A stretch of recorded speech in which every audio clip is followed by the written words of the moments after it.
entry for us. I'm Mike, and we're talking about content marketing. The content is king and engagement is queen. Technology is not our forte, well, for some of us anyways, but welcome to episode number 4. Very looking forward to having our panelists on today. I've got Michael Green from Aussie golfer, teepster, and a golf writer that you may have seen around the traps on a variety of different platforms. Russ Kirchner, who's a brand producer, I think it was the right word for you, Russ, videographer, and has worked with several of the major clubs and facilities in Australia. Brian Fitzgerald, who's a YouTuber and a golf fixer-upper is what I was calling you. Going through your bio, which I'm looking forward to seeing too, is just you've done some fantastic work on the social media platforms that we're going through today. And of course, Rod Morri, the voice behind Sydney Podcast and a variety of other podcasting programs over the years. We thought we'd bring everybody together just the fact that we have our industry is working through, these challenges with COVID and such. And there's always been these discussions around what, better marketing, how do we get out to our audience? And I guess the general rule of thumb that I've always gone by is that, understanding your target market, or, many in the modern world call it avatars or your personas, understanding who you're actually talking to will dictate which platform you should be going with. Of course, Facebook and Instagram are the leading ones, and I'll send through some information here in a second with each of those. But I thought it'd be a good time to talk with some of these other platforms that we may or may not be very familiar with, and get some insight from each of these experts in those areas that have been doing quite a bit of work in that space. I guess we'll start off. We'll go with Rod. We'll jump over to you and just see how have things been going over in, you're down in Sydney at the moment? Yes, indeed, in Sydney at St Leonard's, sunny St Leonard's, between Chatswood and North Sydney, sort of the couple of financial districts here in Sydney. A lot of what I do is outside of golf these days, Mike. I'm podcasting generally. I still do golf writing and I do some golf podcasts, but it's not the totality of what I do. So by no means do I think I'm an expert about the relationship between golf and podcasting, but podcasting itself, I think, is an interesting medium and one that we'll see golf clubs and facilities using more and more in the future. It probably really suits some. It maybe doesn't suit some others, but it certainly should be a part of the consideration in that social media mix. That would be what I would sort of suggest. And it's still evolving, podcasting. Most people have heard about podcasting these days, but still the majority wouldn't call themselves regular listeners. So it's a medium with a lot of growth, yet it's still to go. So. Yeah, definitely. I'm looking forward to the insights that you'll bring forward on who's listening and how they're digesting their information nowadays. My mum's listening is the most important thing. She listens to everything I do, and that's fantastic of her. So thank you, Mum. Well done. Shout out to Mum. Michael Green, Aussie Golfer website. You've been around for several years. I know we met 10, 12 years ago. But one of the great things with our industry, we meet so many people from different walks of life and different aspects that golf draws us together. But it's been great to see your journey in golfdom. So, what are you seeing out in your side of the world? You're down in Sydney as well. Well, yeah, I mean, it's an interesting time at the moment. Well, now that we've got some sort of professional golf being played, that people can actually talk about professional golf again. For a while there, it was people getting inventive, I think, about how we're talking about golf and maybe analysing the game a little more. Maybe it gave us a bit of time out to think about, wait a minute, where is golf placed outside of the professional world?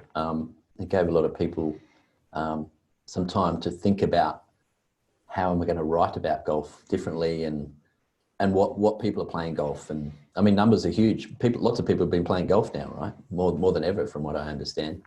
And how do we attract those people outside of the professional game? It's a fair point. Everyone, and not just in Australia, is just showing a big rise in, especially member golf and new memberships. And I guess the big question is, how do we retain them? Will they be sticking around for the long haul for all of us? As life goes back to some normality and other sports come back in, or those other distractions are going to pull them away, or us as an industry with the variety of communication tools that we're talking about today, better connect with them. Big part of that is in members is that emotional cement or that stickiness. How do we get them to go, wow, I can't get that anywhere else? And that might be the voice of one of us talking to them, or one of our stories, or maybe one of the clubs, just talking to the members directly. So that's a big part of what we, I guess, like to get through today. Russ Kirchner, all of you are actually in the same room, but we couldn't know it, would you, with modern technology? We are in the same room, and everybody's taking a shower this morning. I can attest to. Everybody smells good, so yeah, no, it's going good. Yeah, I'm very, very happy to be a part of this panel, and I think there's, Australia can sort of lead the way if they want to in this sort of space. There's a little bit of room, I think, to really expand the technologies and the innovations for golf courses in Australia. Australians, Mike, you and I are Americans, but Australians are accepting of, a bit of comedy, a bit of back and forth, a bit of banter.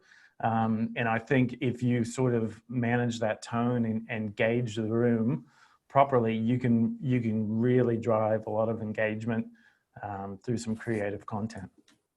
Yeah, and that's the big key. I mean, the amount of content, especially on say a Facebook or Instagram, that's coming through. You're scrolling through your feed all the time, and just something extraordinary nowadays almost has to pop out before you want to stop and look at it. Otherwise, you just sort of click, like, scroll on. I'm looking forward to your example. That was a really great success story locally as well. I think that's the other thing, is seeing more localized good content coming out of this region. That's even a better thing than being overseas produced. And great. And Brian, down south, and you said it was a beautiful day down there. Get you off mute real quick. It is. I'm currently about an hour and 20 minutes from Melbourne at a little country course called Lang Lang, and you can't get on a Melbourne golf course at the moment. They're all chock-a-block. And as I look here, there are people everywhere. So it's about a half-hour wait to tee off at Lang Lang if you're interested in coming down for a hit. So that's really spreading, and I think they're picking up some memberships from the local football club who can't play football, and the young people are playing golf. So it's really good to see. I'm a humble golf pro, have been for 35 years, and I remember going to school and the only piece of technology I ever saw was the calculator. In fact, the girls in the office had a golf ball font typewriter, and that was about as close to it as we got. And here we are now. Geez, look at what we can do now. So, these things here, not only do they make phone calls, but they can do all sorts of wonderful things which we can use. And we don't have to go out and buy another one. Bit of a bad connection.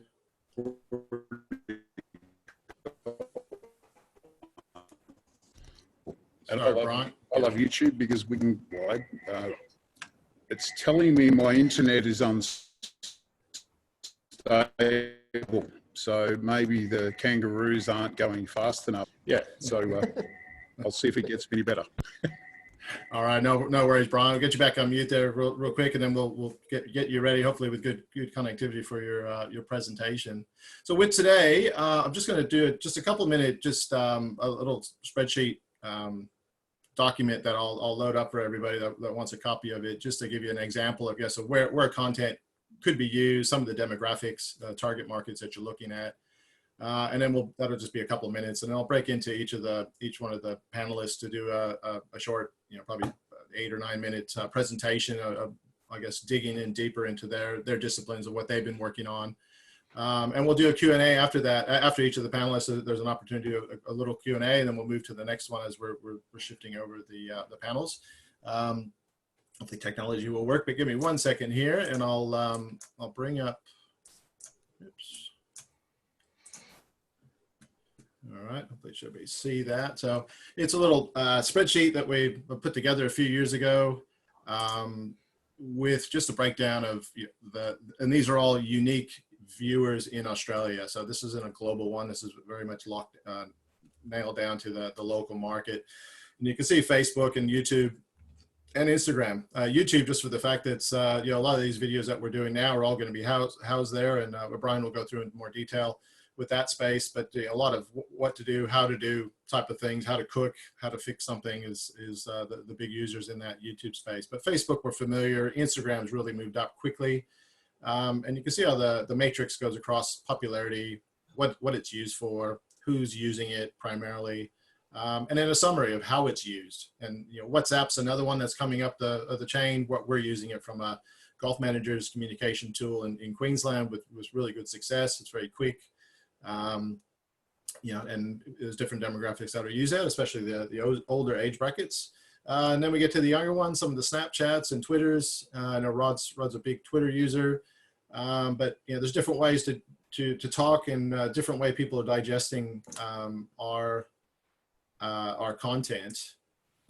And it's important to know that when you are producing any content, who the reader is and how they want to get it. And I know just with our group here, we've had so many different conversations leading up to today, just with it's either a text, it's either a messenger on Facebook, or it's an email, or it's a phone call. There's a variety of ways, and we need to understand that in our marketing, that we don't talk to everybody the same way, or they don't want to hear what you're doing. So having good content and knowing who's reading it is critical for what we're trying to get across today from a messaging standpoint. And I'll bring up that PDF into the chat box here in a second.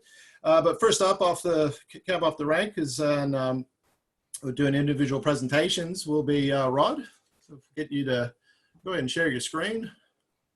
And share screen. Where is We'll talk about podcasting. Yeah, and it's all right. I mean, a lot of what we do nowadays is such a do-it-yourself. And I see Scott Wagstaff on here. He's done an excellent job out as taking his what was a paper newsletter to an electronic newsletter for his members, to actually doing a video recording and getting really good engagement, really good results out of Carbrook. Simple idea. He's upped his game with the equipment he's using. It's better to do it than not to do it, even if it's not 100% professional. If you need it for branding, then yes, you get a professional approach to it, which any of the guys on here will be able to help. You all up, Rod? That was some beautiful covering there, Mike, and I'm sure everybody saw me stumbling around my own computer whilst you were doing it, so thank you for that. As you can see, audio is far more my medium as opposed to the visual. So I guess I titled this, and I think this probably makes sense, podcasting the new black. It's been the buzzword in social media the last few years, probably started around 2014. Big podcast that came out of America called Serial, a true crime podcast, which is a huge category. It's probably how most people know podcasting, is through some of those true crime things. But there was podcasting long before that. It became kind of a mainstream. That was the point where podcasting went from ham radio to sort of a mainstream media. And it's interesting because it's actually not a mainstream media. We'll talk about that in a couple of graphics time. But that was kind of the turning point for podcasting. It was, okay, this medium's not going to go away. So I'm not sure how many people here listen to podcasts. He says, failing at his computer again. Who's listening? 89% of Australians are aware of podcasts. That doesn't mean that 89% listen. It means 89% are aware. It's probably fair, for the most part, if you work at a golf facility, to extrapolate that same percentage to your membership base and those who use your facility. It's going to be around that 89%. As I said, doesn't mean they've listened, but they're not afraid of the notion of a podcast because they're aware of what a podcast is. We'll come to what they might think it is and what they actually are shortly. But the gender breakdown is fairly even, I would say. Men and women. Women particularly, it would seem statistically, love the true crime podcasts, which should make most of us blokes nervous. I think they're looking for the perfect crime. And blokes listen, there's a lot of sport in there. Pick a topic, there's a podcast about it. There's almost nothing. There are 3 podcasts in the world focusing on the Rubik's Cube, which is pretty telling about how niche you can get should you want to. So is there a market for golf? Yes, there absolutely is, if that's a question. The demographic is probably an important one for those of us here. We know that the push is on, and what golf clubs and the industry is looking for is that millennial sort of engagement. How do we get these people to focus on the game? Podcasting falls beautifully in that bracket. 25 to 44 essentially is the biggest podcast listening demographic. So we know that there's a way there to get to those people. I would suspect that 89% figure is higher in that age bracket than the across the board. I would think almost everybody between 25 and 44 knows what a podcast is. But what a podcast isn't, and I suppose this is the area that's always interested me about the medium, podcasting isn't radio. It is sound, it's audio, but it's not radio. Radio often plays in the background. Radio can often be a group listening experience. Podcasting rarely is. If somebody is listening to a podcast you've produced, they've had to actively seek it out, either because someone's told them about it and said that they would be interested in it, or because they're interested in a topic, i.e. golf, and they go looking for content about golf, they find your podcast. It's an engagement. The anecdotal evidence on advertising and the effectiveness of advertising in podcasting suggests that podcast listeners are probably about 60% likely to buy something they've heard advertised on a podcast. That figure's down around 15 or 16% for radio. So it's a much more engaged audience than what you get on radio. It's not something that people do sort of coincidentally while they're doing some other stuff. It's portable, which has been the great thing about it. I think Brian made a fantastic point. The mobile phone changed the world when it got the internet on it. And podcasting has been a huge beneficiary of that. You can strap it to your arm and go for a jog. You can put the headphones in and go to the gym. You can do the hoovering, the dishes, whatever you like, and listen to a podcast. What podcasting really is another form of social media. Twitter, Instagram, Facebook, those ones that you've mentioned, Mike. You know, LinkedIn and Medium, there's all those sorts of things. Mostly because it's produced by non-professionals for the most part. Podcasts don't tend to be produced by journos or broadcast professionals. They're often a fan base thing. Three blokes who like their rugby league, so they get together, they buy a couple of microphones, they go to their lounge room and they start talking about it. They find a market, they make their gear better, they make the sound better.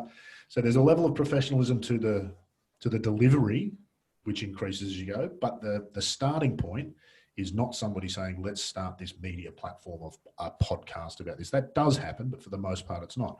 In terms of a golf facility, adding podcasting in the same way that Twitter and Instagram and Facebook have different roles for a golf facility. If you were to have a podcast, it would have a different role as well. The simple one that you would think immediately, is it just for the members of the club in a club situation, or is it something for the broader golf community that brands the club and makes the club something they're more aware of? These are all very broad, by the way. Feel free to ask questions later, and these are just observations that I've made as I go.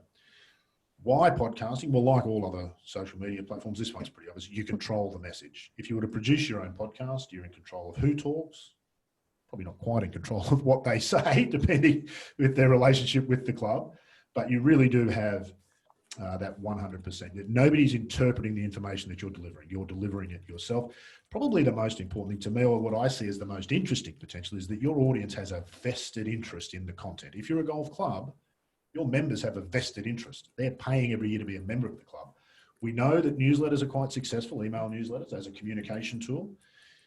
And I've always thought about podcasting in this way. If you send out 1,000 email newsletters, you know 500 get binned immediately. Of the 500 remaining, 250 get opened briefly, and 250 get read from top to bottom. If all you did was add audio to that by reading the newsletter and making it available as an audio file as well, my gut feeling is you'd increase that by 10, 15 or 20. People are different. Some people would rather listen than read.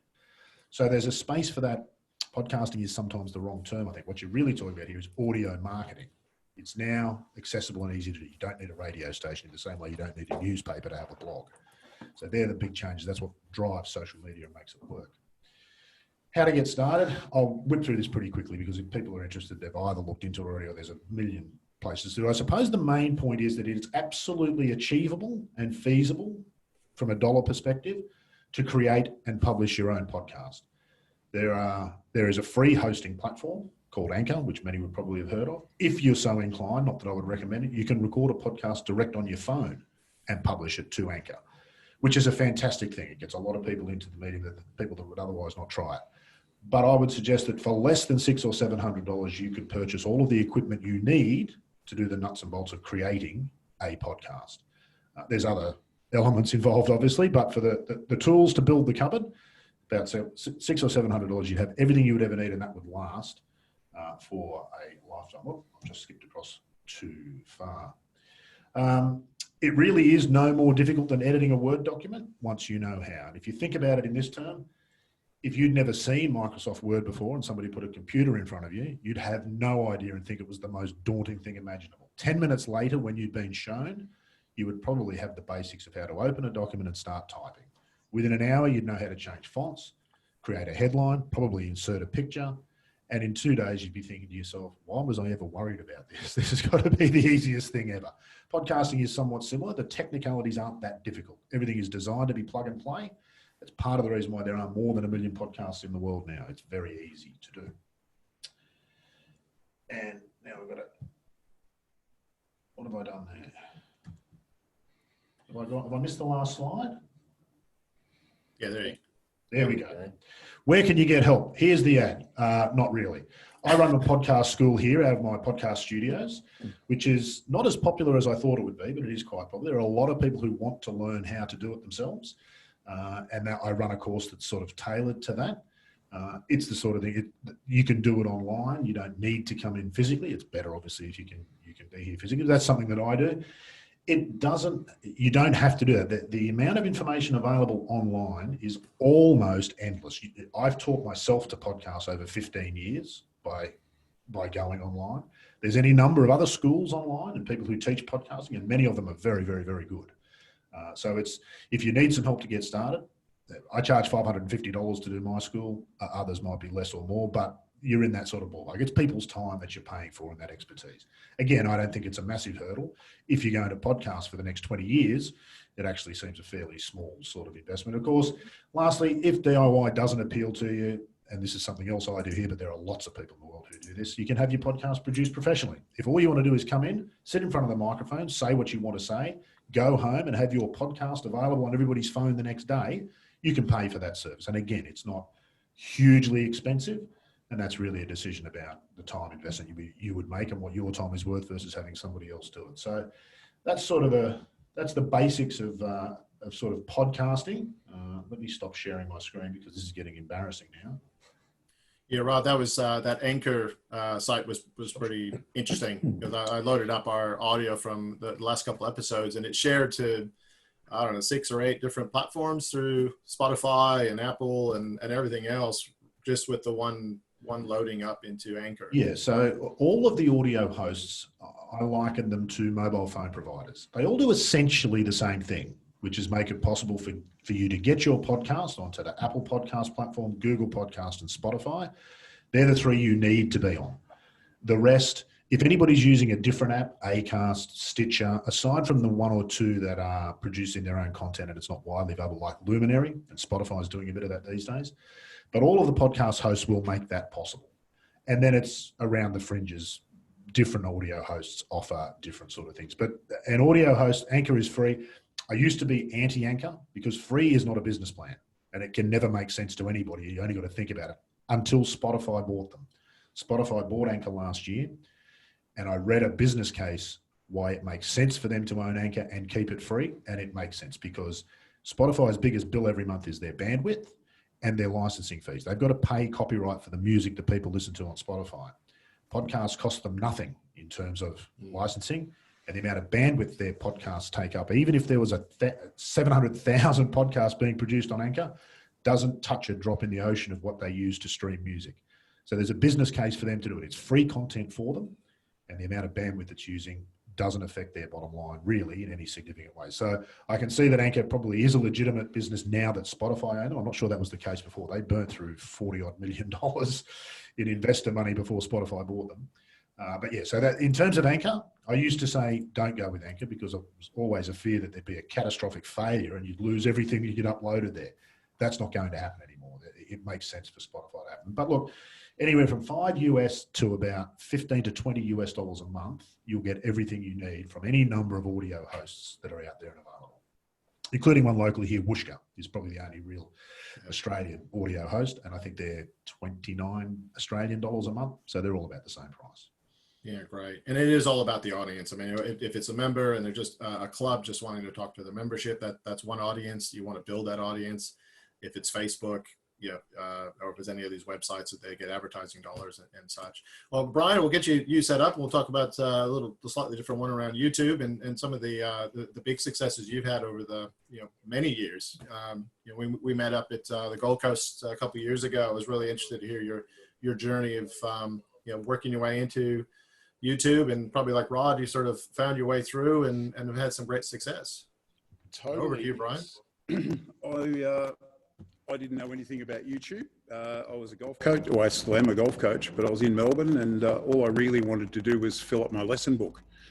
So I looked around and no one seemed to be using YouTube. So I thought to myself, now's the time to start. So I bought myself from Officeworks the camera that I was assured was going to be good, and I got started. So I'm totally self-taught on anything to do with computers. There was nothing available when I was at school. But I did YouTube because, one, it was free. I love the fact that it was free. I didn't have to spend any money really to start doing it, other than a little bit of equipment. It's also behind Google, who owns YouTube. So that was enticing.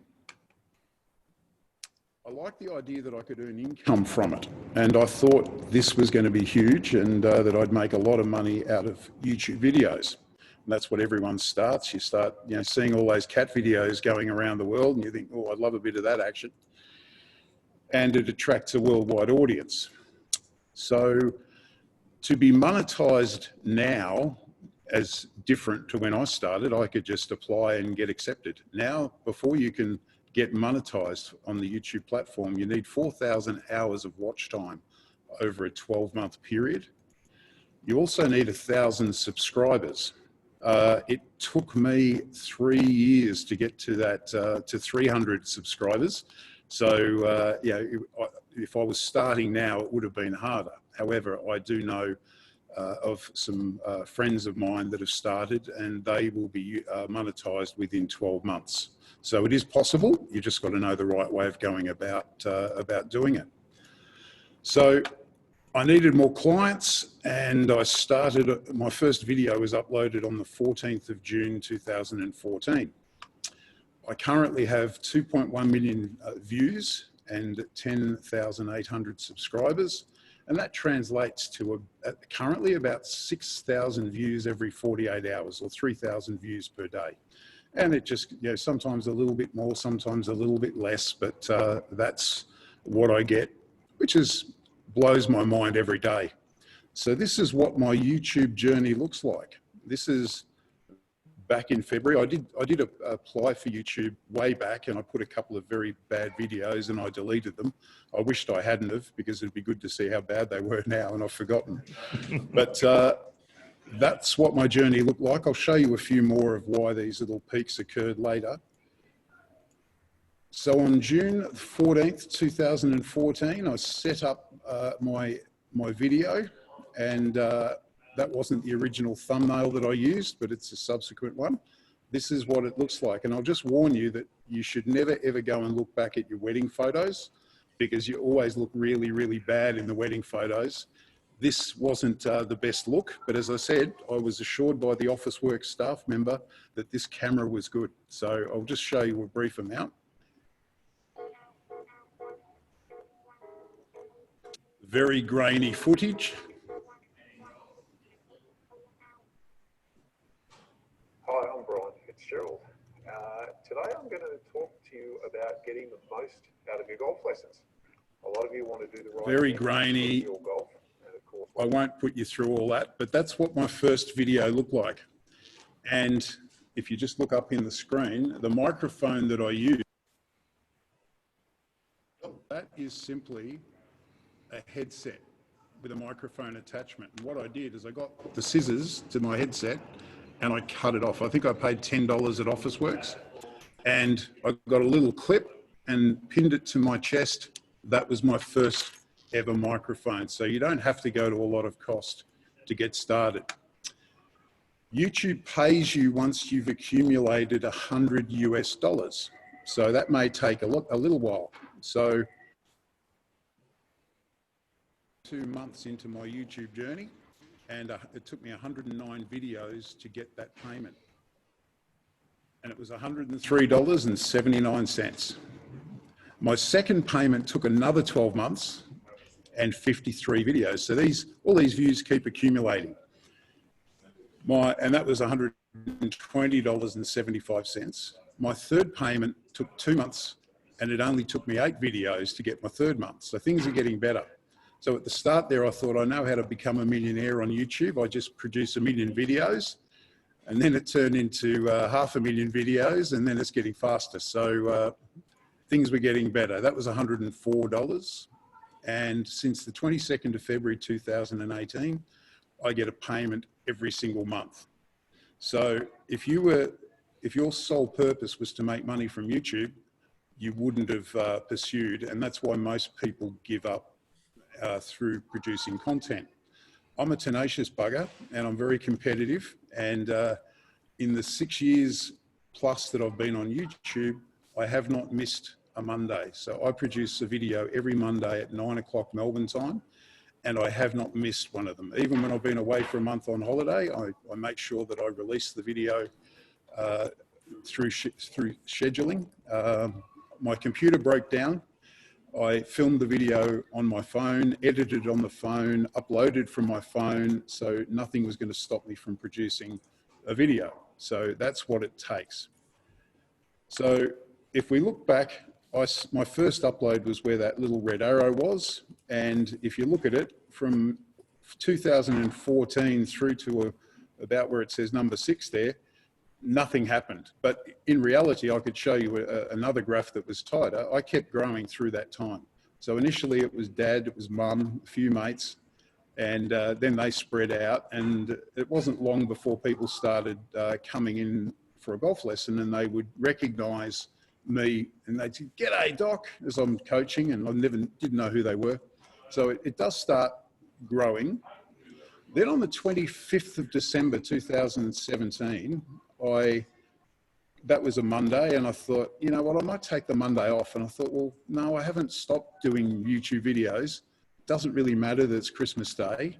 So on the 24th of December, I filmed a video, and I did it quickly. It wasn't necessarily the world's greatest video. It was just a video that I wanted to get done and put out on the Monday. And I put it out here. And it was a game changer. So May, up here, all of a sudden, YouTube or the algorithm picked up that video and started putting it out. And that really started. So one video made a hell of a difference to my channel, and I'm still riding the crest of the wave from that video. And that's what you need. You need, you know, the old business adage of you get 80% of your business from 20% of your customers. From YouTube, you get 80% of your views from 20% of your videos. You produce a lot of videos, you think, wow, that's a really good video, everyone should watch it. No one watches it. Then you produce another video and you think, oh yeah, that's okay. But for some reason, everyone watches it. So what was that video? It was a gripping mistake video. So the camera was a little bit better. I'm Fitzgerald, the golf doctor. And today on Christmas Day, I'm going to share with you the biggest mistake that I see people make when it comes to gripping the golf club. So my skills had got a little bit better at that point. And now, all those years later, we look at the most popular videos that I've made. That one there is my most popular at 313,000 views. Another one with 259, another one with 199. So you can see that it's not every video that YouTube is you release a video and nothing happens for a little while. You get a few views here and there, but over time, if the algorithm likes what they're seeing, and basically as long as you can. So if you can get people watching your video for a long time, and this particular video, the gripping mistake, has an average watch time of about 65%. YouTube average is about 45. So that's like rock star status. I look at it and think, well, they're only watching 65%.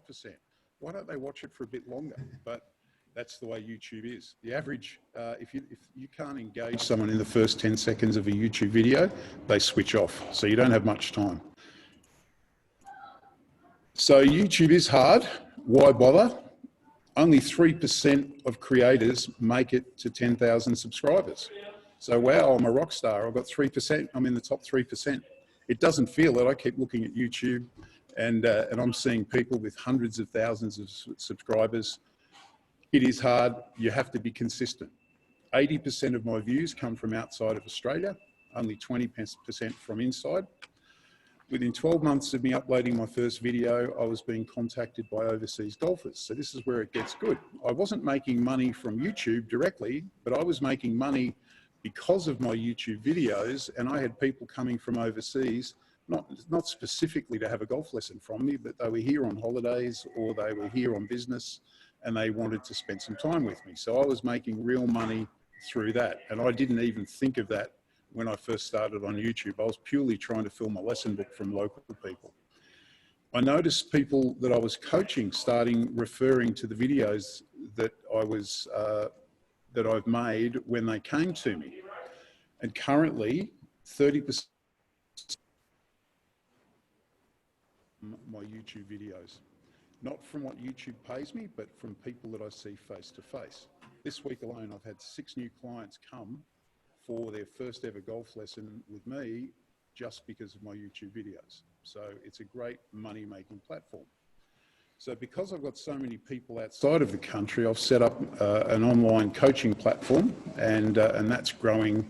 And I didn't really set it up to make money straight away. I was thinking more 3 or 4 years down the track, and that's going to be a really nice little way of earning money. And the beauty of it is all I need to run that side of the business is that.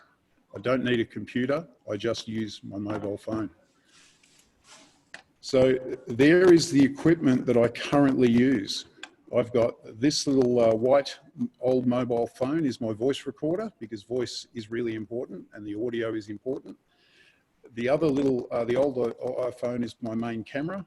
I have a GoPro that I use some of the time to get the ball landing near the hole. And then I've got a down the line camera, which is just a camcorder. I've got a couple of really good microphones there, and that's basically my setup. I also have a couple of tripods. Software I use, I started out using Pinnacle Studio, which was version 2, and I was using that up until 10 months ago, and then I went on to using Adobe Premiere Pro. I've used Premiere Rush. I've also used something called Videorama, iMovie, and they're all good. So you don't need to spend a lot of money to edit videos. I use an app which can be free. It's called Rode Record, and that's how I record my sound on my old mobile phone, and I sync up all of the tracks within the software that I use. And the best piece of software I've got is Trello, which is an organizational software. Think sticky notes, and every idea I get, and I've currently got 380 ideas for videos that I haven't filmed, and they're all in Trello. So it helps me with my organization. So the things that will help you on your YouTube journey is I used to film a video, and then as it was up, and then I'd edit it, and then as I was uploading it, I'd think, oh, what am I going to call it? And if it was a chipping video, I'd call it a chipping video, and didn't pay any attention to any of the search engine optimization tactics. And I have changed that and flipped it on its head. So back where I started really growing, just before I put that one video out that went gangbusters, I started planning out the video. So I would come up with, when I press record on my phone, I knew the title, the topic, and the tags, and I knew what the thumbnail was going to be. So I just had to stay on there and pull some faces or do something that I could create a screenshot to create that thumbnail. You also need to remember that you're making videos for humans. There's no point making a video that you want to make that no one watches. So you've got to find out what people want to watch, what's a good topic, and make a video on that. And you've really got to plan out the title, thumbnail before you press record. You don't have to invest a lot of money. The little lavalier microphone I use now, which is that thing there, it's called a Rode Smart Lav. It connects to my iPhone. You can get them for around $69, $70, $79, something like that. And I bought that 5 years ago and I'm still using it. It's fantastic. And you've got to find a schedule that works for you and be consistent. If you're only going to do one a month, do one a month. If you're going to do one a week, do one a week. Don't take rest breaks. Just stick to when your video is coming out, and they plan their journey around that. And most of all, you've got to be patient. If you look back to how long it took me to make $1 out of YouTube, you've got to be patient. And I got to know a lot about golf, and I know a lot about YouTube because I've made an awful lot of mistakes along the way, and we only learn from our mistakes. Don't fear them, welcome them, embrace them, and learn from every one of them. And keep improving your skills. So every video I make, I'm trying to make something better. I'm trying to make my presentation better, the lighting better. There's always something about the video that I'm trying to make better. And the three most important things to concentrate on are the SEO of the video, which is search engine optimization, the title, tags, and descriptions, creating a great thumbnail, because one of the biggest things YouTube likes is the CTR, which is basically how many times people click on your video. So it's called the click-through rate, and that's huge. Analyze the engagement of the video. So once you've uploaded videos, you can look at the analytics and you can find a lot of information out about that video, and you can learn from what people are doing. I quickly learned that as soon as I hit a golf shot, people would stop watching. So if you hit a shot in the first 30 seconds of your video, people switch off. They think that's the end of the video, even though it tells them there's another 10 minutes. It's just something. And a friend of mine has a cocktail YouTube channel, and the moment he sips the cocktail, people turn off. So he doesn't sip the cocktail anymore at all on his videos, because he knows if he does, people turn off. So they're the sorts of things you can learn by watching all of the analytics. And that's pretty much my presentation. Oh, thanks, Brian. That's interesting. I think all of us on here have taken the do-it-yourself approach and taking your advice on just getting going and keep trying to make it a bit better each time that you, every time you do a new video. I'll get Michael Green on. Mike, you ready to Sure. Share your screen? If you do have any questions, please drop them in the Q&A. I'll also send that PDF, or I'll link it in on the follow-up recording that I send out. I can't find where to send it through here. My apologies on that. But over to you, Michael.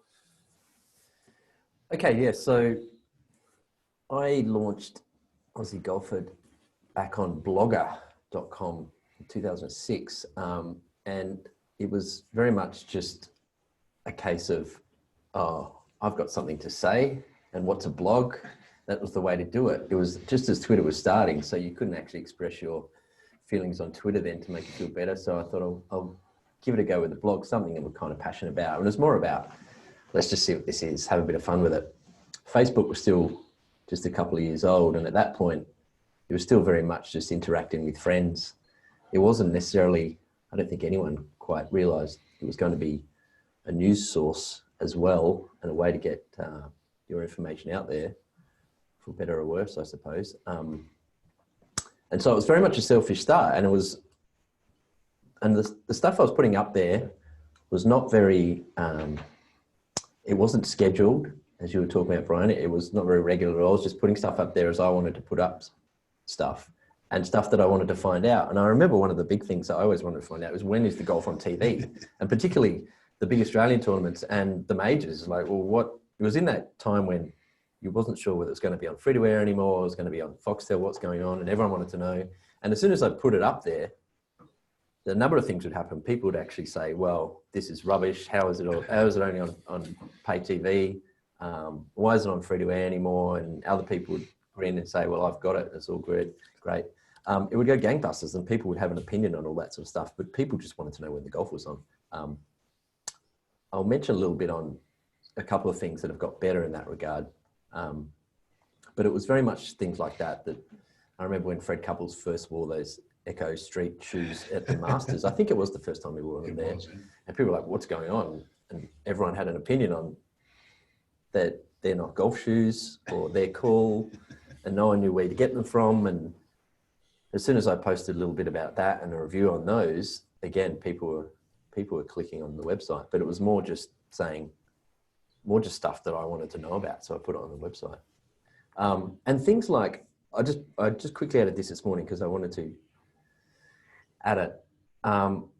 I remember writing this piece very quickly, and I was at Bonnie Doon Golf Club because we had a Masters breakfast. I think Russ actually invited me along to that. And for years before that day, I thought, why aren't golf courses doing Masters breakfasts and a golf thing related afterwards? Just, I'd been sitting in my lounge room like most of us. It's a Monday morning on your own watching golf.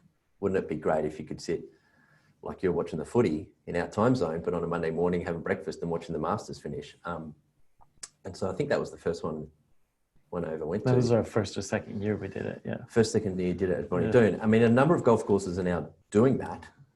I think every golf course in the country should be doing it. And I mean, it depends upon the golf club, but maybe pushing for more people to come up and turn up and play and watch the Masters. Other things that, and then it sort of became, well, wait a minute, there's actually a lot of information that golfers want that seem to be missing, and tiny little things. I mean, Brian's touched on golf tips and that sort of thing, but also just simple things like golf formats that people weren't familiar with. And no one necessarily plays these golf formats much, but golf nerds love to hear about other ways to play golf, or what are the rules on particular aspects of golf. That again, I just kind of wanted to know. That's kind of, as a golf nerd, that was interesting, so I put it up there. And at the point that the handicapping changes came in, that was going crazy as well, because for a number of reasons, I think. One, it was a little more complex. It was something new. It was a little more complex. Trying to work out exactly what was happening was difficult. So I was, again, just myself trying to figure out exactly what's going to affect me, and just condensing it a little bit and trying to simplify it a little bit. And I think organisations like the PGA Australia and Golf Australia have got way better at communicating that sort of stuff to golfers. A lot of it was coming through clubs, so it wasn't necessarily being disseminated to the members and other golfers. And I think at the time, if I was just putting condensed forms of what the handicapping changes were, people were interacting with that. And then at the same time, there was this silly stuff related to golf that people were realizing, oh, they kind of like seeing that as well. It was the cat related stuff, but for golf, that you could put on websites, and that's not necessarily for all golf media to be putting out. But I sort of found a way that, okay, I could be putting that stuff there. It's nothing against me. I'm actually funneling some of this information through my website for other people to look at. This now, there's so much of this kind of stupid stuff around out there. If it tickles my fancy, I put it on the website and people seem to like it. And it's kind of a little bit more relatable, some of this silly stuff too, is that you spend enough time on the putting green practicing, or even if you try to, it doesn't take you long to realize that it's actually kind of boring. You start doing stupid stuff at the same time. Some of it's not necessarily stuff that you should be doing, but I mean, this is, you know, I remember as a junior golfer, you spend time out there and, you know, things get boring and you try and occupy yourself in other ways. And then there's, you know, cat related stuff, but there's also golf's such a crazy game. There's so much can go right and wrong out in the golf course, in the elements, that there's other things that clubs are starting to do and people are putting out there on social media that people love to see. I left this blank, actually, this page. I did have a lot of stuff on it, but I thought this is more of maybe an opinion that we can all probably talk about some other time. But I've realized I was going to go down a rabbit hole with that, and it was more just going to be my opinion, and that's what Twitter's for now. So I just left that. I'd sort of talk all that out.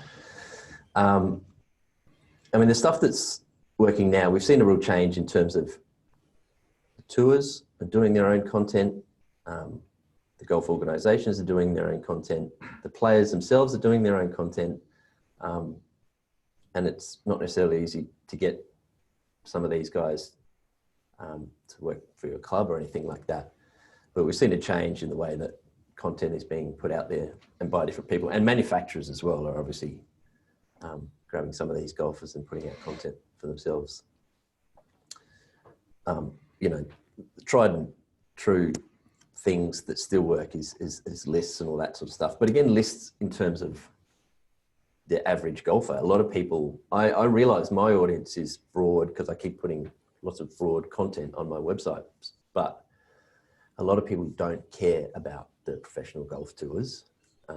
It's remarkable how many do, but many don't, and they're just interested in going on golf trips and hanging out with their mates and listening to great golf podcasts because they're all golf nerds and that sort of thing. And personalizing the content as well, saying, hey, your golf, how can you make your golf game better? there's nothing, you know, we all know that once you've finished a round of golf, all you want to do is talk to someone else about your game, right? And the best thing you can do for anyone else is to listen to someone else talk about their game, make it about themselves. And about how to, I think there's probably maybe some missing content in terms of how to go about playing golf. Maybe some golf clubs are better telling their members about that, but even some people new to the game don't know about signing cards. It's kind of a boring aspect of it, but we all know golfers who suddenly they get into the game and they go nuts for it. And they want to know everything about how you score your card, or how you connect different golf formats, and can you get lessons, and what golf equipment I should buy. And we've seen different medium that I sort of share through my website and other different social media, but Instagram, great photos are awesome. People love living vicariously through golf, but also golf related stuff. I mean, this is a picture from Barnbougle Golf Course, of course, but it's not actually of the golf course, but people like to see golf in different ways. And of course they like to see sneak peeks, and, you know, even golf clubs with a rebuilding a green, they like to see, you know, what's the superintendent talking about, and how are they changing that particular hole. If people think that they're seeing it before anyone else, even if it may not be exclusive, it's actually going out on social media. People love to see that stuff. And obviously, as I mentioned before, some of the silly stuff is still working. The other thing that's, you know, a great example is recently that guy that got 61 Stableford points that Jim Tucker wrote about in the Courier Mail. And that, I like to think I'm still a funnel for actually, oh, that was really cool. Does everyone see this? That's what I put on my website. That went bananas for lots of reasons. And, you know, Skepticism among higher. Yeah. But some of these great local club bits of news, or someone's done something great, a couple of holy ones, but sometimes it's not even that. People like hearing that. It's relatable.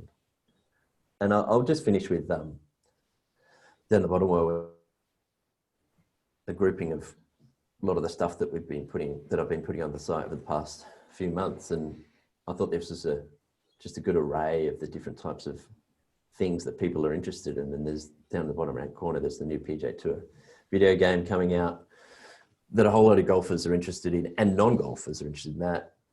Golf nerds interested in this new short course that's happening at Barnbougle.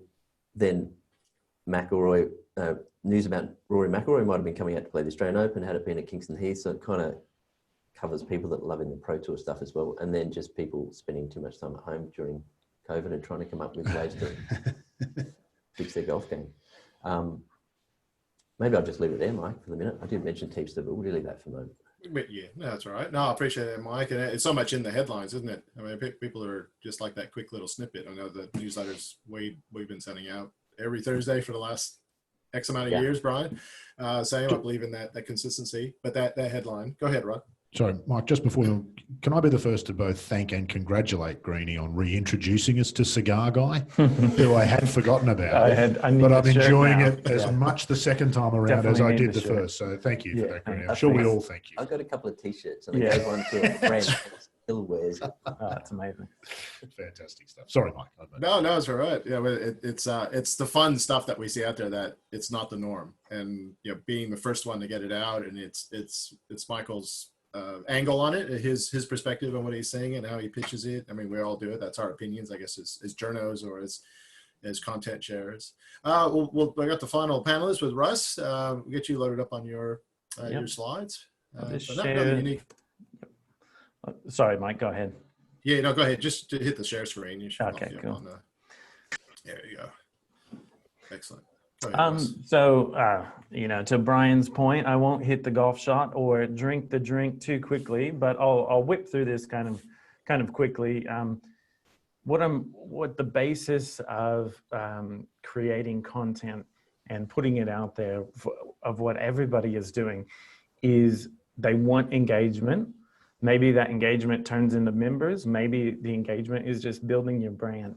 There's plenty of different ways to sort of take that content and push it out. And I'll go through a little bit about RK Image and a little bit of a case study that I did with Bonnie Doon here just recently.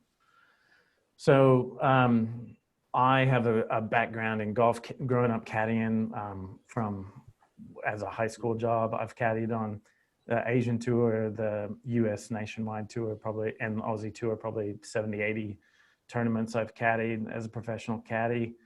Came to Australia for caddying for Michael Long, got a job at Bonnie Doon in the pro shop. My golf skills were not good enough to be a teaching pro. So I turned my attention to marketing and got the job there. And that sort of kicked off my golf marketing in Australia. But the way I sort of approach content and branding is to really bring a personal approach to help understanding the client's needs and helping them produce the results that they're trying to achieve, the goals that they're trying to achieve. You can see some of the brands there, lots of different golf clubs around Australia, golf brands, some career coaches. Mike Cocking does a really cool golf renderings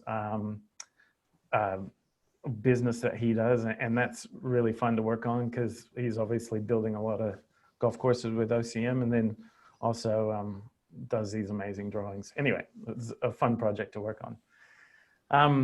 I'm just going to talk about sort of the key ingredients to engaging content. Like we've talked about, you need to find who your target market is. You need to target them clearly, whether it's about getting stats from somebody like Jeff Bondon, you know, who has lots of research about the golf industry, and then taking that information and building a clear, coherent, consistent, like Brian said, messaging that's going to help you achieve those goals. Now, the only way you're going to really achieve the goals is if you can sort of set a benchmark and report on those outcomes. So how is the club, you know, taking membership inquiries? Is when the phone rings, is whoever takes that first call, are they in a spreadsheet saying so-and-so called about this, they're interested in membership, you know, 6-day membership? Well, that needs to be, you know, set out in a process, calculated, understood, and really driven. I think sometimes we get away from the idea of like, oh, let's make something cool on YouTube and blah, blah, blah. But the goal is to create business, right? We want to continually create business. Brian found that while his YouTube videos may have not made him much money in the beginning, it actually brought physical people in to see him. So that was an important outcome for him. So, and he clearly showed how he can measure those return on investment sort of things. Then always budgeting, you know, how are you going to spend money to make money? And I think sometimes clubs have that sort of maybe low on the priority list. How are we going to build our brand and run through the budget and the return on that investment? So those are sort of the key ingredients of creating some engaging content. I'll go over a case study. I just showed a video for Bonnie Doon recently, just after Christmas, and launched it in early February. The brief from the club was very simple. It said, create a video series that covers the following topics: divot maintenance, bunker raking, and pitch mark repair. Every golf course out there wants their members to take care of their course. It's the biggest, generally the biggest investment that the club makes is in the maintenance of the course. So if you can do something to raise awareness to help that investment be protected, you know, that's why they wanted this video to happen. So there's a number of different ways that you could do this. You could take some pictures of how to do it. You could write an email. You could, plenty of different ways to do it. What I sort of came away from basically the one sentence brief, and I took it and I said, all right, let's do a takeoff on the television commentator. Like, he's sitting at the bench, you know, Jim Nance, Nick Faldo, they're sitting there, and he's going to throw to his on-course reporter.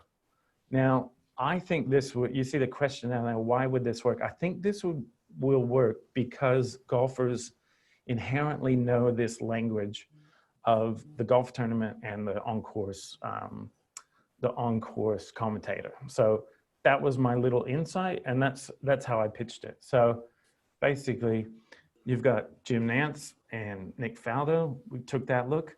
Now, I've been a member and worked at Bonnie Doon for quite a while. I know Warren Smith, so I said, hey, Warren, I got this idea. We want to do this video. And he was straight onto it. He was on board.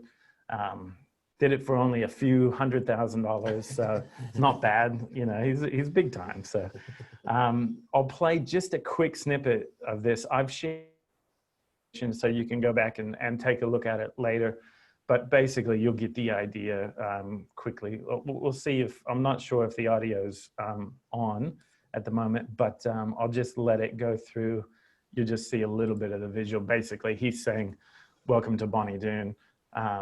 We want to invite you to watch us. Hi, I'm Warren Smith, coming to you live from Bonnie Doon Golf Club here in Sydney, presenting the How to Be a Considerate Member series, brought to you by the Board of Directors. It's an amazing day out there on course. Let's head out there right.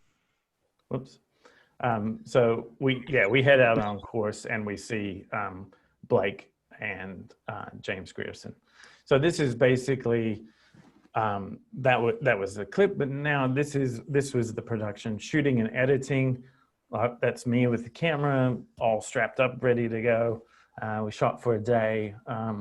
On course, 3 different members, had Blake as sort of the on course reporter. You can see the editing process. Brian was talking about Adobe Premiere Pro. This is a screenshot of Premiere Pro. Yeah, sure, it's a little bit, you know, it can get into the weeds, but like Premiere Rush is a great little one on your phone that you can use.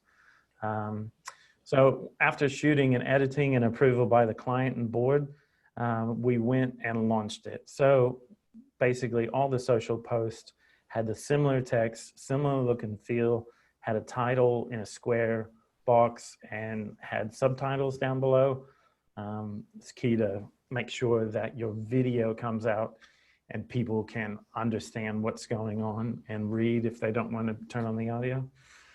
So that was great. We launched it and straight away the reactions came through. Great idea, guys. Can't make it any easier, showing how it's done. My wife said yay, boom, and put 3 stars in the eyes, so that was good. Again, like I said, Jeff Blendon, you know, retweeted that on Twitter. So there's a lot of nice golf chat on Twitter and a good vigorous conversation that happens on Twitter. A lot of clubs maybe don't leverage it as actively as some could probably. And then again on Twitter, you can get some nice, if your content is kind of a bit evergreen and non-objectionable, other bigger bodies will retweet it. So Golf Australia said, this is brilliant, and did a hashtag of one of the lines in the video. So there's a great sort of moment for the launch of it. And then if you look at some of the engagement, this is a bit of a detail from Facebook. This is the total video performance of the post engagement. So if you look down, it was shared 118 times across Facebook. And I think this was was viewed over 11,000 minutes.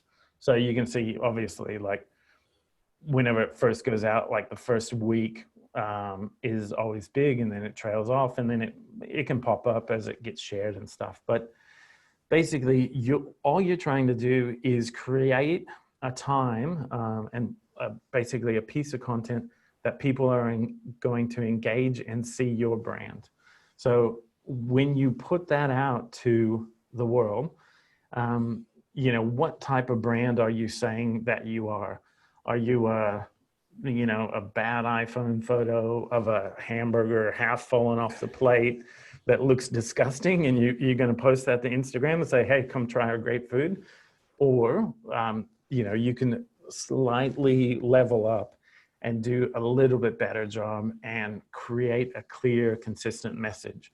The clear, consistent message is free to do. You can do that every time on every post. Like obviously photos, videos, blah, blah, blah. You can always go to a different level on that type of stuff. But the message is free. You can be clear and consistent. That's free. just maintain that consistency. And then, like I said earlier, reporting and analytics, this is a sheet with a lot of numbers that probably doesn't translate great on the slideshow, but the basics of this sheet is within 24 hours, this one post across all the different platforms had gained more traction and engagement and shares than the prior 90 days of the social media that was coming from the club. So yes, it was a bit of investment of the club to pay for the time and to shoot and to edit and do that. But they got basically that big of hit equal to 90 days of sharing within one day. So that's kind of what we're trying to do with content, is to create some engaging content that represents your brand and communicates your ideas, so your business will grow. And it's kind of the whole point of creating content, is to grow your business. How are you going to communicate those ideas, and what steps are you going to take to do that? And it was a great post when we saw it come out, especially for a Bonnie Doon. I know Bonnie Doon's been going through a reformation with an upgrades to the golf courses, and it's one of the older courses in Australia. That could have been that old stuffiness of years gone by, and now it's moving to a more modern, fresh type of branding. So when you do see that, you go, oh wow, that's actually, they actually have a sense of humor there. They're actually sort of funny, and it resonates well because you have a little bit of fun with it. And having great members and knowing some of their personalities is the most important thing that you can have. Get your members to buy in. They're going to share. They're going to be excited. Their mates at the club are going to share it. It's going to be successful. Yeah. Well, you think about the Air New Zealand flight, the flight briefings. I mean, that's a great example of good content, simple, and you'll watch it because it's something we've seen over and over and over again for the ones that do travel a lot, to actually see something. You go, wait, I actually want to go on the plane because I want to see the video. I don't really care about after that or the food, but it tells a lot about the experience you're going to have. Yeah, that's right.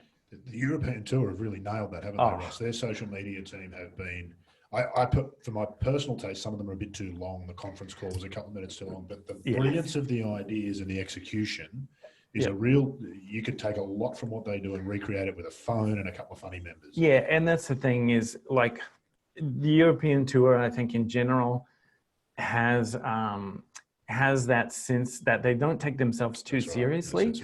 And I think we can bring that to Australian golf.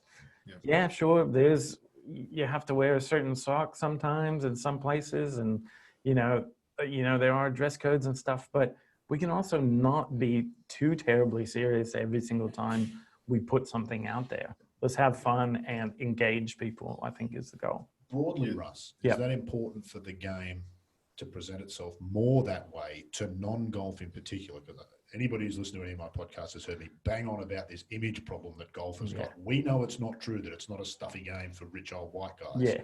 But the rest of the world doesn't know that. And it's on us to show them. And I think you have to show, like, almost every board, every course in Australia is like, oh, we need to engage more women and more juniors. Well, how are you going to do that? Have open and inviting content. Do a live lesson with your ladies clinic, and make it, this is actually seems like pretty cool. Like, I could come to this. Like, do it with wine. Yeah, do it. Really? Do everything with wine. Yeah. I think what Rod is saying is do everything with wine. Yeah, that's right. It's very important. Wine it holds the key to the future of golf. Do you mind if I ask Brian a question? Go for it. I'm particularly interested in your story, Brian, because you come from a completely non-media background. I want to know how daunting it was at first for you, and you talked about how a lot of people give up early. You're quite determined, but was there a temptation? A lot of the people who are listening to this and who will watch this in the future will be in this same position of, I know we have to do something. I'm not sure what to do. It's encouraging to know that it's actually achievable for almost anybody, isn't it? It is. If I can achieve it, anyone can achieve it. But you have to be persistent. I had a wife that didn't believe in it, I believed in what I was doing, and she said, you know, you're really wasting a lot of time on this. It's not getting anywhere. And I just said, well, I think it will. And I just kept pursuing it. And she, you know, she's really supportive. She wasn't being too negative. She just didn't want to see me burn out. And you just have to be persistent. I kept believing in what I was doing was right. And then over the years, I've developed different skills. And if I didn't know how to do something, I got onto YouTube and found out how to do it. And, you know, I spent a lot of, she doesn't know actually how many times I got up at 2 o'clock in the morning to watch a seminar or something on YouTube to learn how to do it. So, yeah, I'm always a seeker. You know, I want to find out why something works. How can I make what I do better?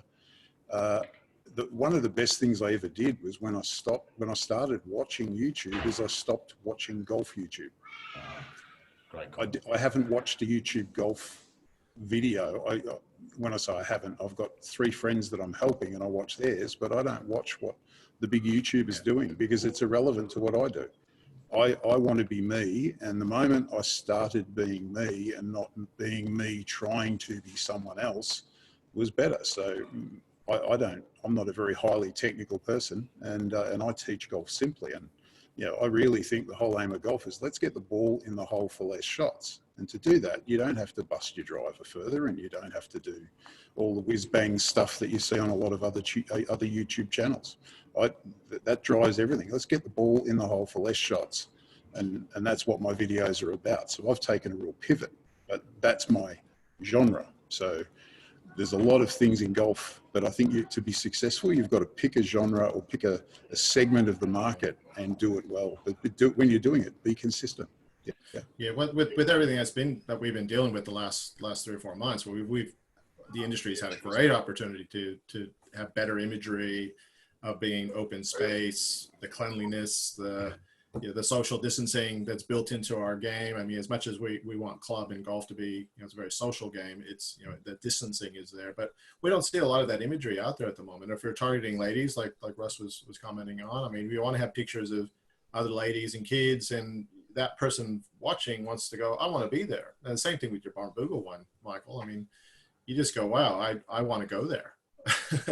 It doesn't matter what it costs, but that aspirational angle is what good video content gets for sure, or imagery. Mike Orloff, I've got a question for you off the back of what Brian was saying there, and I think the word he's trying to get to, and it's the one that we all probably all find annoying, but it's true. It's the kids' word, is authentic, isn't it? The point of that being, when Brian stopped trying to be somebody else and was just Brian, suddenly it's more appealing. And I'm listening to Russ, and what Russ has done at Bonnie Doon's fantastic. The temptation is to try and think about overproducing. Correct. And then that's not authentic. And once you've done that, in this modern world, it won't fly. I think when we all used to have to come home at 7:30 to watch the Sullivans, if we wanted to watch the Sullivans, it was a different world, but it's not that world anymore. People pick and choose what they watch and when they watch it. And if they're going to watch something, they want it to be real. They don't want it to be sort of inauthentic. And I thought that was a really interesting point that Brian made. And it's probably the thing that I think, if you're going to create content, be it a podcast, a video, a blog, an email newsletter, that needs to be top of mind, is what you're saying actually authentic? Because as soon as you get outside of that, people can smell it, and it loses all of its luster. Strong personalities that are clear and consistent, we love to watch, whether it's on any medium. You have to think of your brand, your golf course, as a strong personality. How can you be a strong personality in the area where your sphere of influence is? If you're in Sydney, how can you be a strong personality? What defines you as a strong personality? Yeah, go ahead, Brian. All right. You was have to unmute, Brian. I think I'm losing.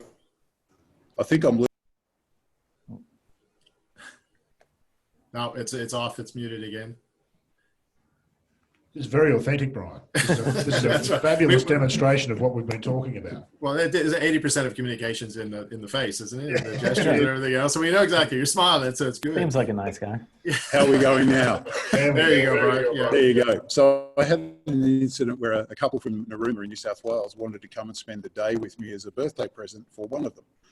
And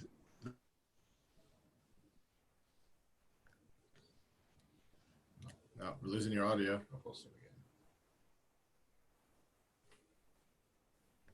No, Brian, we've lost your audio. That's a shame. Yeah, you know, we'll start wrapping up. I know we're a few minutes over, but I want to thank the panelists. I know from my perspective, I'm looking at, we all have passion, don't we? I think that's the thing that drives us. We're not all millionaires. We're not all well, maybe Brian, he blocked out his totals there. I'm wondering, but yeah, we're passionate about it, and it's something we believe in. And as you were coming on, Rod and Brian, it's just that whole, it's something we love to do, and the people that want to hear what we have to say will resonate toward us, and the ones that don't won't. But the critical part is understanding who you're trying to talk to and what medium they want to do. And in a lot of cases, Russ, it's multi-channel, right? We hear that terminology. It's unfortunately, it's not just Facebook, but it's Facebook, it's Instagram, and in a lot of cases, still paper newsletter. I mean, it's still depending on who our members are. But there's a whole new world coming into with Snapchat, and TikTok, and a whole host of things. So, I've got one more for Russ, if you don't mind. Yeah, go for it. I'm greedy to answer this one as well. Russ, do you think that the future will be? We always think of the internet as this big global place. We can put this stuff out there, and someone in New York and Rio can watch it, and that's true. Yep. Do we need to start to think a little more, particularly in golf, and particularly for a golf facility, which has very much anchored to a geographic location? The internet's actually a fantastic local place as well. We've started to see the rise of those local Facebook pages, haven't we? Yep. Is there something in that for golf? Yeah, definitely. I know Bonnie Doon started a Bonnie Doon members page inside of Facebook. So it's a group, a Bonnie Doon members group. So it's separate. Like if you're a member, then you can join, and that's a great way to keep the members taking over a conversation that might be a slightly bit more private. Anything you get put on the internet is not private, but just put that out there. And there's plenty of ways to target geolocate targeting on various platforms too. Also, your community is probably the most important part of the puzzle. Can you get the women's group from, the church nearby out? Can you get, a school over for kids golf? It's walking distance. Bring them over, include them. Yeah, you did. Sorry, I couldn't help myself there. That's right. We'll wrap up the official proceedings now, and I'll turn off the recording. But any of the ones that are, the viewers that are on, if you want to stay on, we'll unmute you. And if you have any questions for the panelists, we can just have an open discussion. But thanks everyone. Episode number 4. We'll put it in the virtual can. I think we started coining it, Russ. Yeah. We'll see how it comes out. But for the ones that are out there, and if you haven't started trying some of these areas, just give it a go. I mean, that's the Aussie feeling, anyways. You would just give it a go. If it flops the first time, that's all right. Just can it and do it again. Doing live is a little bit different with an audience. You're never sure how it's going to go and which direction. But give it a go. And then if you're a club or facility, a business that needs that professional touch, then definitely get a hold of Rod, get a hold of Russ, or any of us, or Brian. Brian's in that YouTube space for any of your golf pros that may want to look to go down that line. Definitely give him a call. That's give everybody a plug. When we do the wrap up, I'll have a recording out. We'll have the slides attached, the PDFs, all the information will come out either later today or tomorrow. But thanks for popping in and listening. I hope you've got something out of it. But I'll finish the official proceedings, and we'll open it up for any Q&A. Thank you, Mike. Thank you to all the panelists too. No, thank you. Great service that you're doing for the industry, for all of those who are interested, because this is exactly the sort of stuff people in the industry need to have access to. So good on you. Well done. No, thank you. And now Brian had to head off for his next lesson. He's been so busy down there. Thanks again, everyone. I'll put the recording on pause.